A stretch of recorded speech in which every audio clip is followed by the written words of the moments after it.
How did this guy go from spending his 18th birthday in a UK prison to becoming one of the greatest DJs ever? This is the incredible story of Carl Cox. Oh yes, I will! I'm Felix Leiter, welcome to Dance Tracks. I've worked out 3 reasons I think Carl's been so successful, and I'll share those with you later on. And I'm going to let you in on all the secrets that made this guy the king of clubs. Carl was born in Oldham, near Manchester, in 1962, but it wasn't long before his Barbadian family moved south to London to set up home. He grew up in Carshulton, South London, surrounded by the sounds of his father's funk and soul record collection. By 10 years old, Carl was already a vinyl junkie, spending his weekends and pocket money in local record shops. This could turn Hare Krishna into a bad boy. Building up what would become a vast music collection. And on that note, a quick shout to channel sponsor Doing the Damage, the best DJ pool for exclusive edits and upfront promos. It's built for DJs only, and I've dropped a discount link in the description below. Check them out if you're a DJ looking for exclusive edits for your next set. At the age of 16, Carl applied for and received a loan from the Prince's Trust to buy belt drive turntables and start building a sound system. He gained valuable DJ experience running his own mobile disco business. He also earned extra cash to invest in his sound system by stacking shelves in a local supermarket, earning around £80 a week in the late 70s. But just as things were coming together for Carl, he hit rock bottom. On his 18th birthday, Carl was behind bars, jailed for driving offences before he'd even passed his test. Cox knew things had to change. Once released, he passed his driving test and got back to what mattered to him the most, building his DJ career. His sound system was soon in huge demand on the developing UK rave scene. In 1987, Paul Oakenfold hired it for his legendary Project Club Nights, which introduced the Ibizan Balearic sound to eager London clubbers. Not many people know this, but Carl actually supplied the sound system for and played at the first ever Shoom event. Widely considered the godfather of UK acid house parties, rumour has it that he even gave host and organiser Danny Rampling some quick beat matching lessons before warming up for him that legendary night. Carl Cox was there at the very birth of the acid house movement with the best sound system, an already incredible record collection and DJ skills to get him noticed. When the illegal rave scene exploded, Carl played all the major events. One night, in front of 15,000 ravers, he pulled off something never seen before. He mixed live on 3 turntables all at once, with 2 copies of Little Louis's French Kiss and an a cappella of Doug Lazy's Let It Roll. That night, Carl became the 3-deck wizard. It may seem like a rite of passage these days, but back then, not many DJs produced tracks that made it to the very top of the UK charts, and even fewer appeared on the BBC's primetime chart show Top of the Pops. But in 1991, I Want You Forever, released on Paul Oakenfold's Perfecto label, hit number 23 in the UK charts, and Carl appeared live on that iconic show. It was around this time that Cox held a DJ residency in London's West End at Nicky Holloway's Velvet Underground nightclub. Soon after, he launched his own night, Ultimate Bass, packing 200 people a week into the tiny basement club. DJ Mag crowned him the world's #1 DJ in 1996 and 97. But what next for the all-conquering British DJ? Cox was booked to play Berlin's Love Parade in 1997, and he played to an estimated 1 million ravers. The enormity of the occasion wasn't lost on Carl, and keen to close his monumental set with something worthy of the occasion, he dug deep into his record collection and pulled out Beatmaster's Rock the House. The track's immortal line rang out as Carl finished his set. I want to tell you a story about house.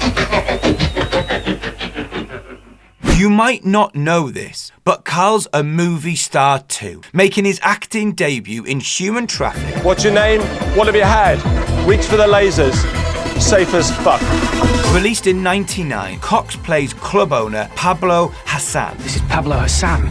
A complete schizophrenic cokehead. If he susses you're blagging him, his boys are gonna fucking maim you, man. Yeah, we'll go for that. The movie stars John Sim and Danny Dyer as young clubbers on a drug-fueled night out. Yeah, nice one, bruv, yeah. Oh, nice one, brother. Nice one, brother. Nice one, brother. Nice one, bruv. Brother! Fuck off! What does Carl Cox do in a once-in-a-lifetime situation? Well, on New Year's Eve 1999, he played the special moment not once, but twice. First, on Sydney's Bondi Beach, Radio 1 broadcast the moment live at what was lunchtime in the UK. 5, 4, 3, 2, go!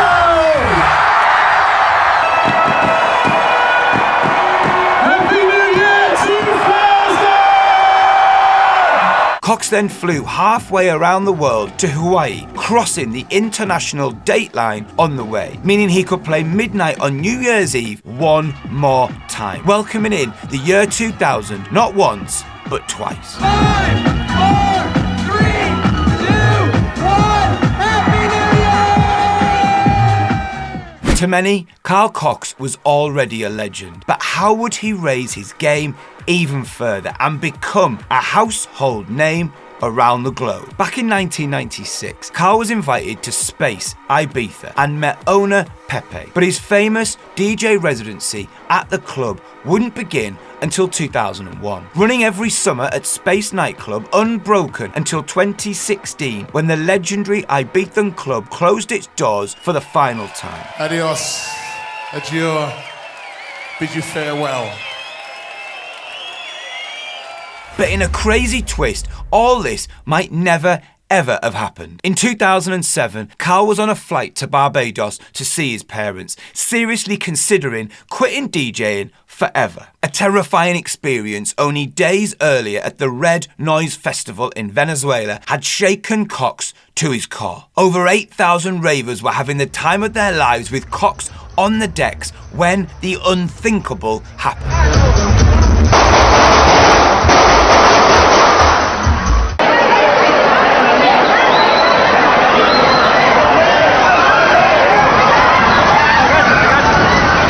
Rival gangs exploited poor security controls at the festival and shots were fired only meters away from Carl's DJ booth. The incident left 4 people dead and multiple others wounded. Cox was given a police escort back to his hotel and then soon departed for the Caribbean, taking time to consider his options, before bravely continuing the South American tour with significantly beefed up security arrangements. When Cream took over Finsbury Park in 2019, they built their massive steel yard structure and booked Carl Cox and friends to host a Sunday. Paying tribute to his famous residency at Space Ibiza, he invited Nick Fanciulli, Steve Lawler and Eats Everything to complete the lineup. A crowd of over 15,000 ravers were treated to an all-day masterclass. But things were about to take another unexpected turn. In February 2020, Carl was embarking on a huge US tour just as COVID began closing down the world. After much thought and deep discussions with management, he decided to fly to his home in Melbourne, Australia to see out the pandemic. As for everyone, it was a challenging time for Carl. He decided to showcase some of his hundreds of thousands of records through an online Cabin Fever DJ set series on YouTube. And in a truly emotional episode, he paid a heartfelt and tear-inducing tribute to his late father, who sadly passed away in Barbados on the 1st of July that year. So today I'm going to be playing all of his music. It's very eclectic. It's here, it's there, it's everywhere. But he has a heart of gold when it comes to his selection of music and what he wanted to share to you. And through me, I will be giving you that today. So here we go.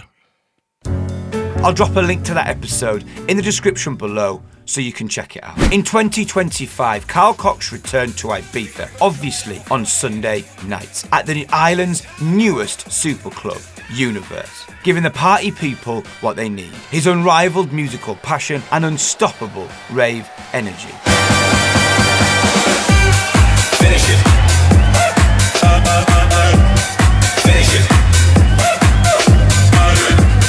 Finish it. Before I reveal the 3 things that I think have made him such an unstoppable force in dance music, do me a huge favour, hit that subscribe button and drop me a comment. Let me know who you think is the greatest DJ of all time, and I'll make a video on one of those suggestions next. 3 reasons I think Carl Cox has been so successful. Number 1, he had an in from the outset. Carl brought the sound system. He was vital to the success of the early rave scene, and that gave him an opportunity to showcase his DJ skills on the decks. Number 2, he developed a unique DJing style that nobody else was doing. Using 3 decks at the time was unheard of. It gave him another unique selling point and a reason for promoters to book him. Number 3, Carl's huge and diverse music collection gave him the ability to become one of the best selectors in the game, a true music historian and custodian of dance music culture. And that, for me, is why Carl Cox is the king of clubs.